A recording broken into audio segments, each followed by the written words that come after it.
Halo adik-adikku semua, apa kabar? Semoga adik-adik semua dalam keadaan sehat dan bahagia ya. Amin amin ya robbal alamin. Oke, gimana nih kemarin UTS-nya? Semoga adik-adik semua mendapatkan nilai yang terbaik ya. Amin amin ya robbal alamin. Oke, hari ini kita mulai kuliah lagi di kuliah pengembangan personal. Dan hari ini kita akan membahas terkait kecerdasan emosional. Yuk kita lanjut ke slide berikutnya. Belum ke pokok materi kita hari ini, tak ada salahnya kalau kita tahu apa itu IQ, EQ, dan SQ. Nah, IQ itu adalah suatu kemampuan intelektual, analisa, logika, dan rasional. Contohnya seperti perkalian, pembagian, pangkat dalam matematika. Nah, beda lagi nih kalau dengan EQ. EQ itu kemampuan mendengar suara hati sebagai sumber informasi. Sebagai contoh, komitmen, loyalitas dan kepekaan, serta tanggung jawab. Dan ini nanti kita akan bahas secara mendalam di kuliah kita hari ini. Berbeda dari keduanya, SQ ini adalah suatu kemampuan memberi makna puncak spiritual atau yang disebut dengan ultimate meaning. Sebagai contoh seperti spiritualisasi pekerjaan atau misalnya nih ya, seperti agama yang saya anut dan saya percayai bahwa kita melakukan suatu pekerjaan itu merupakan salah satu ibadah kita juga kepada Tuhan yang Maha Esa. Nah, di sini sudah ada tabel terkait dengan IQ, EQ, dan SQ serta hasilnya ya.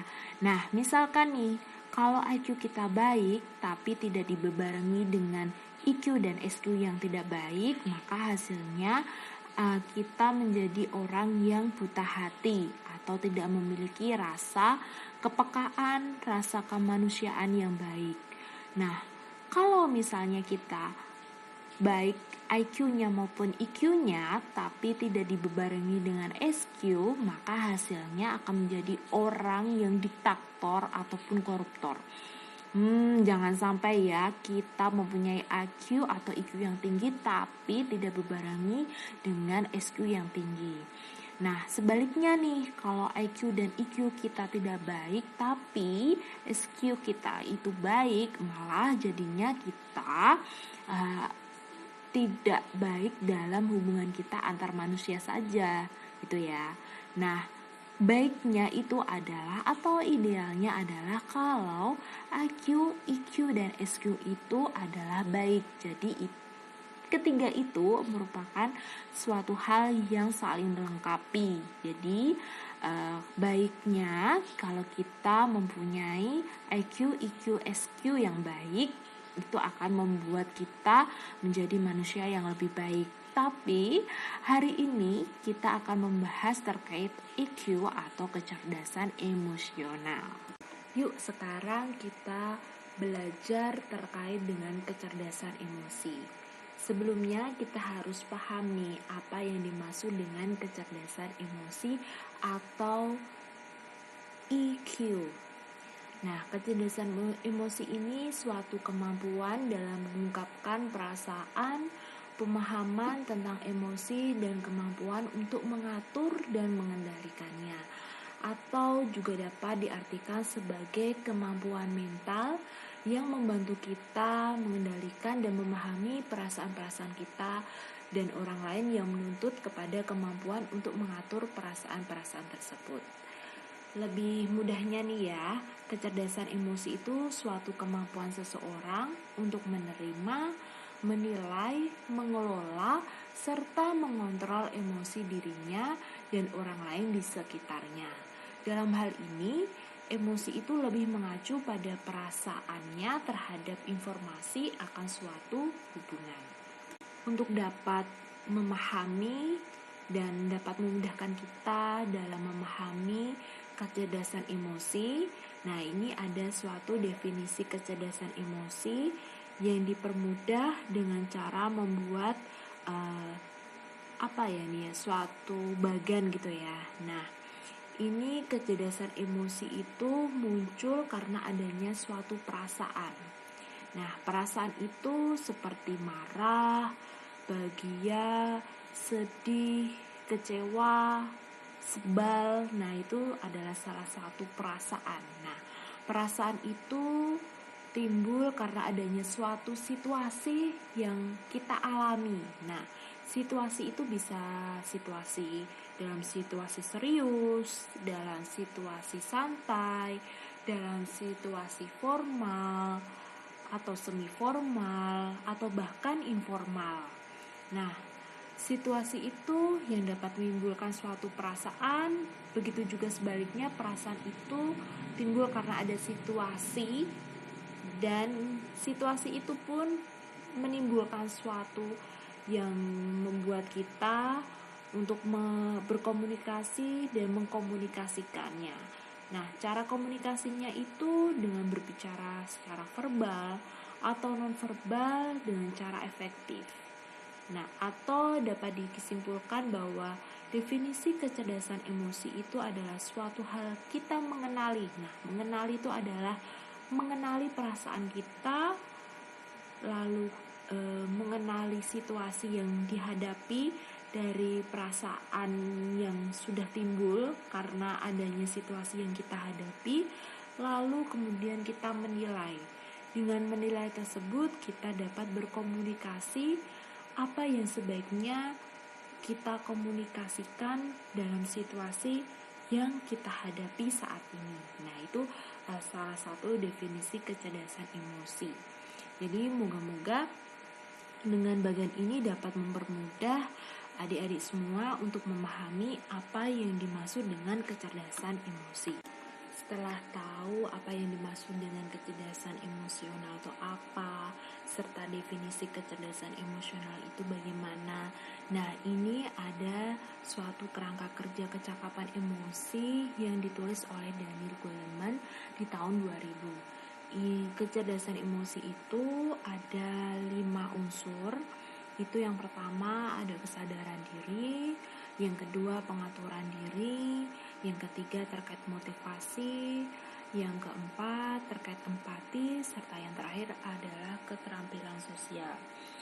Nah, kesadaran diri ini meliputi seperti kondisi diri sendiri, serta kesukaan, sumber daya diri, serta intuisi.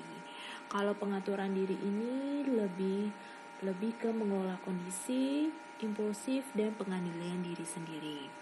Kalau motivasi itu meliputi seperti kecenderungan emosi yang mengantar dan memudahkan peraihan sasaran dalam melakukan inovasi-inovasi.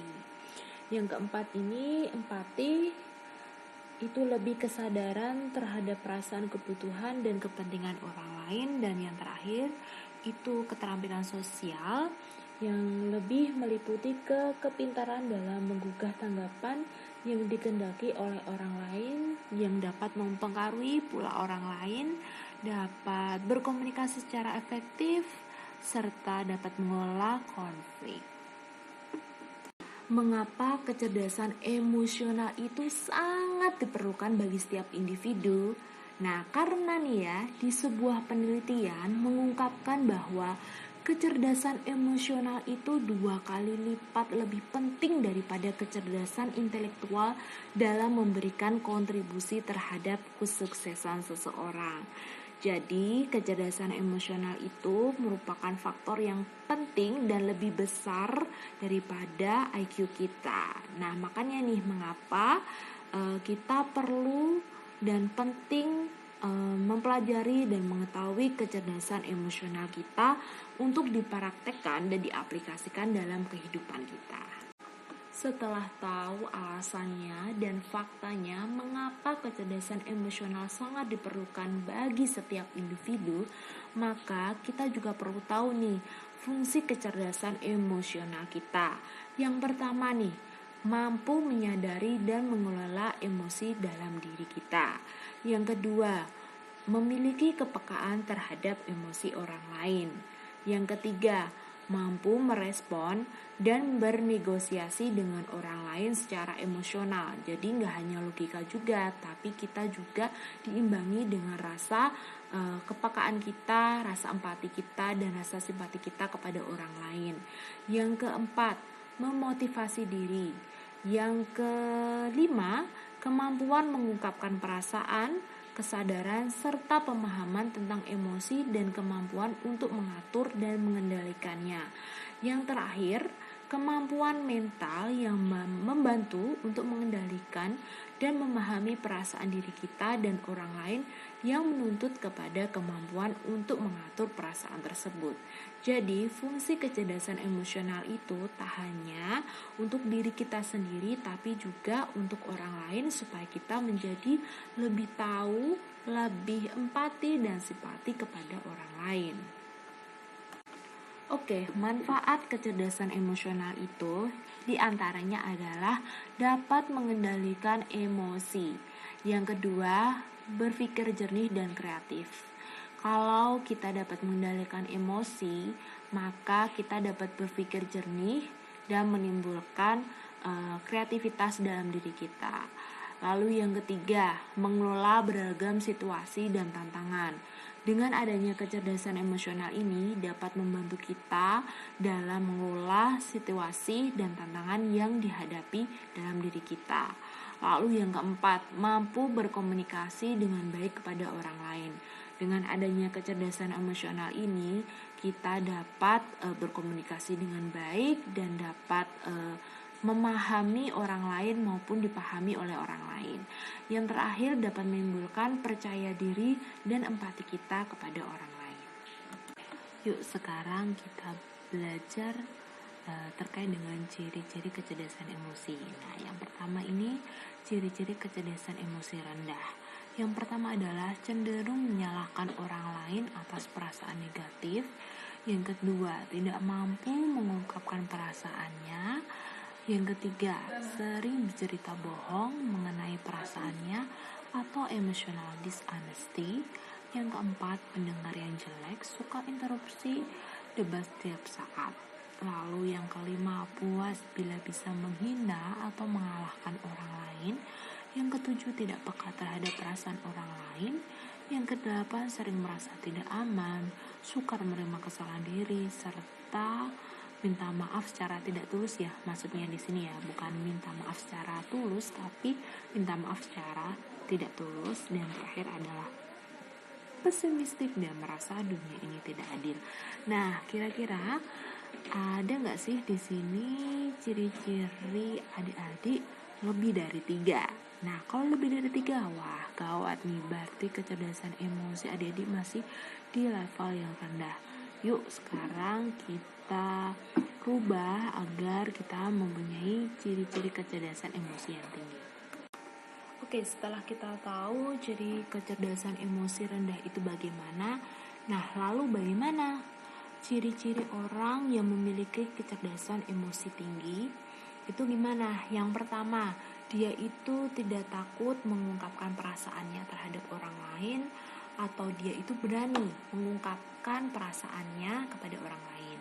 Yang kedua, tidak didominasi rasa yang tidak menyenangkan seperti takut, khawatir, malu, kecewa, tidak berdaya. Jadi dia itu lebih ke berani mengungkapkan pendapatnya, dia tidak khawatir, serta dia tidak merasa kecewa, dia merasa mampu. Nah, itu adalah seseorang yang memiliki kecerdasan emosi yang tinggi. Lalu yang ketiga, dia itu bisa membaca komunikasi nonverbal. Nah, komunikasi nonverbal itu gimana sih, Bu? Oke, sebelumnya saya akan menjelaskan sedikit saja terkait dengan komunikasi verbal. Kalau komunikasi verbal itu seperti ini ya, saat saya berbicara itu termasuk komunikasi verbal. Pada saat saya menulis chat di WA group di WA group dengan adik-adik itu termasuk komunikasi verbal. Atau waktu saya memberikan kuliah materi ini melalui video yang ada suaranya dan gambarnya, itu termasuk komunikasi verbal. Nah, kalau komunikasi nonverbal itu lebih ke gestur kita atau lebih ke body language kita atau bahasa tubuh kita, itu termasuk komunikasi nonverbal. Terus juga rambu-rambu lalu lintas, nah itu termasuk komunikasi nonverbal. Jadi kalau yang di sini itu maksudnya kecerdasan emosi yang tinggi itu dia dapat membaca komunikasi verbal itu, dia tahu bahasa tubuh seseorang tersebut tuh, dia tuh apakah dia senang, apakah dia sedih, itu dia dapat membaca dan peka gitu loh. Nah, lalu yang keempat itu bertindak karena termotivasi secara intrinsik, bukan terpaksa atau aturan. Jadi dia itu termotivasi bukan karena paksaan, tapi adanya kesadaran diri dia untuk menjadi lebih baik. Lalu yang kelima, dia itu lebih ke optimis dan mampu melihat sisi positifnya. Jadi dia itu optimis, dan dia itu gak melulu melihat sisi negatif aja, tapi dia juga bisa melihat ke sisi positifnya. Lalu yang keenam, dia merasa nyaman berbicara mengenai perasaannya. Jadi dia itu bisa mengungkapkan perasaan apa yang dia rasakan. Misalnya dia itu tidak suka dengan gaya berbicara orang tersebut, ya dia akan mengungkapkan perasaannya bahwa dia merasa sakit hati atau merasa tersinggung dengan cara dia berbicara kepada dia. Jadi misalnya seseorang itu tidak suka dengan cara bicara temannya, misalnya dia berani mengungkapkannya dan mengatakan sejujurnya kepada temannya itu bahwa dia merasa sakit hati dengan ucapan temannya tersebut gitu ya, tapi dengan tetap mengungkapkannya itu dengan sopan dan tidak menyinggung lawan bicara kita. Lalu selanjutnya tidak lumpuh karena tekanan emosi. Jadi dia itu tidak baper karena dia itu tidak terpengaruh dengan tekanan emosinya gitu loh. Jadi dia itu tetap bisa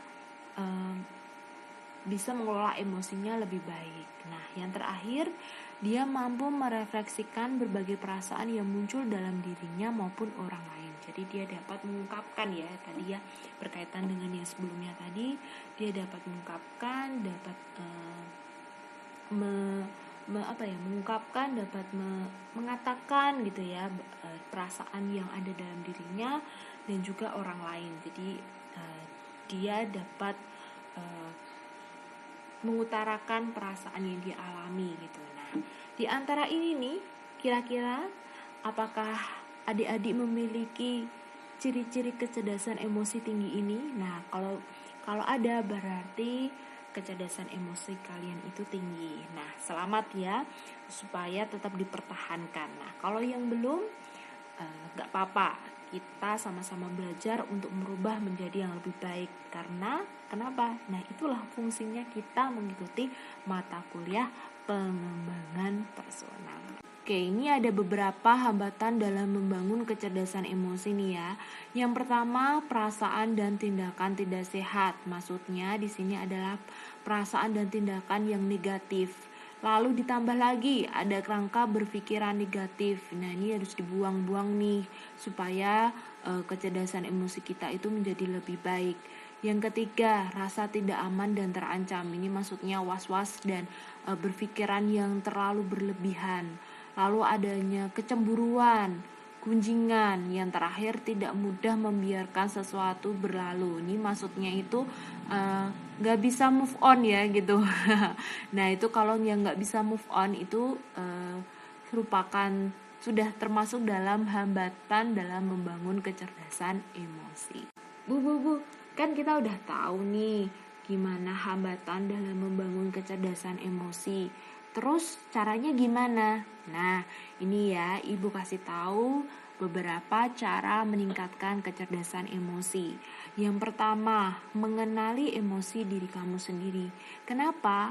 Karena hanya dirimulah yang mengerti emosi kamu sendiri, bukan orang lain, tapi kamu sendiri. Yang kedua, setelah kamu mengenal emosi kamu, maka berusahalah untuk menerima perasaan emosional itu. Jadi cintailah dan sayangilah dirimu sendiri, dan jangan terlalu menyalahkan diri kamu sendiri. Yang ketiga, mengembangkan kesadaran emosi secara aktif atau memotivasi diri sendiri. Nah, kenapa? Karena motivasi seseorang dengan orang lain itu berbeda. Maka temuilah apa dan bagaimana caranya agar motivasi kamu itu meningkat. Nah, setelah itu yang keempat, memahami lingkungan dari orang lain. Maksudnya, setelah kita mengetahui diri kita sendiri, mari kita juga menerima masukan, pendapat, pandangan yang positif dan membangun dari orang lain.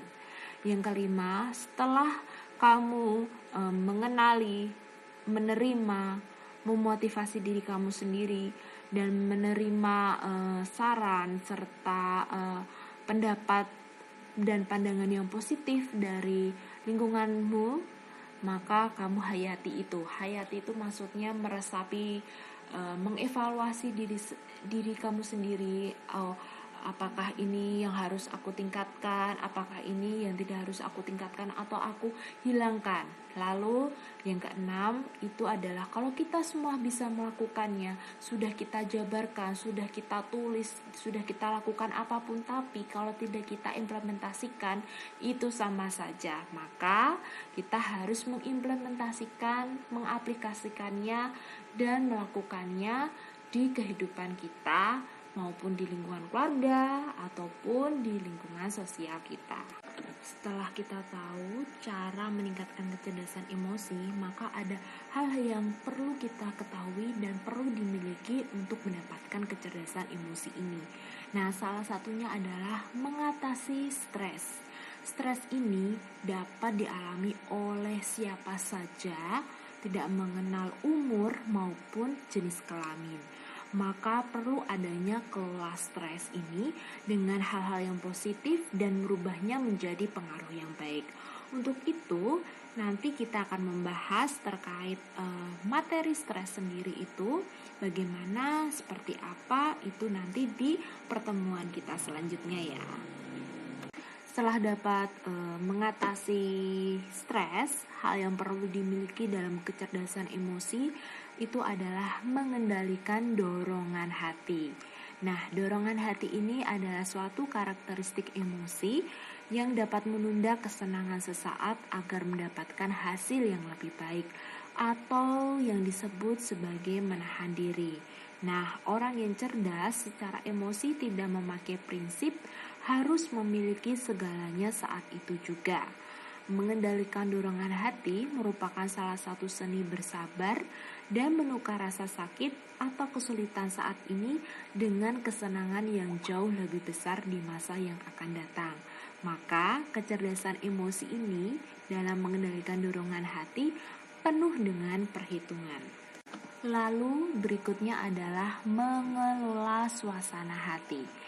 Suasana hati ini suatu kemampuan emosional yang meliputi kecakapan untuk tetap tenang dalam suasana apapun itu, menghilangkan gelisah yang timbul, mengatasi kesedihan atau berdamai dengan sesuatu yang menjengkelkan.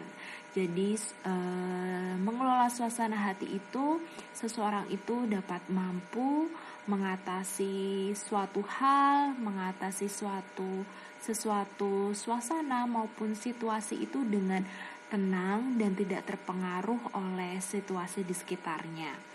Nah, orang yang cerdas secara emosi itu tidak berada di bawah kekuasaan emosi dan dia akan cepat kembali bersemangat dengan apapun situasi yang menghadang dan tahu cara menenangkan dirinya sendiri.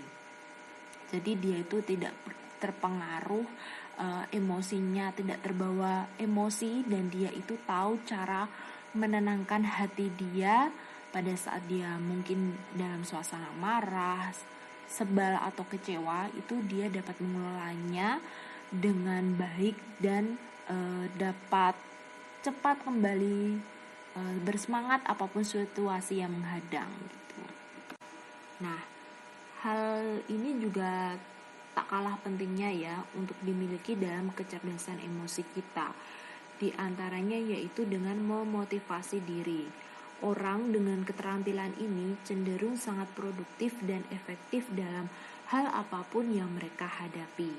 Ada banyak cara kok untuk memotivasi diri sendiri, antara lainnya dengan banyak membaca buku, membaca artikel-artikel positif, mengikuti seminar atau workshop yang dapat memotivasi diri menjadi lebih baik, lalu tetap fokus pada impian-impian kita, lalu sering mengevaluasi diri, bisa menonton film yang mengandung motivasi diri menjadi lebih baik, atau juga bisa lebih ke membaca autobiografi orang-orang yang sukses yang itu dapat berdampak memotivasi diri kita menjadi orang yang lebih baik lagi.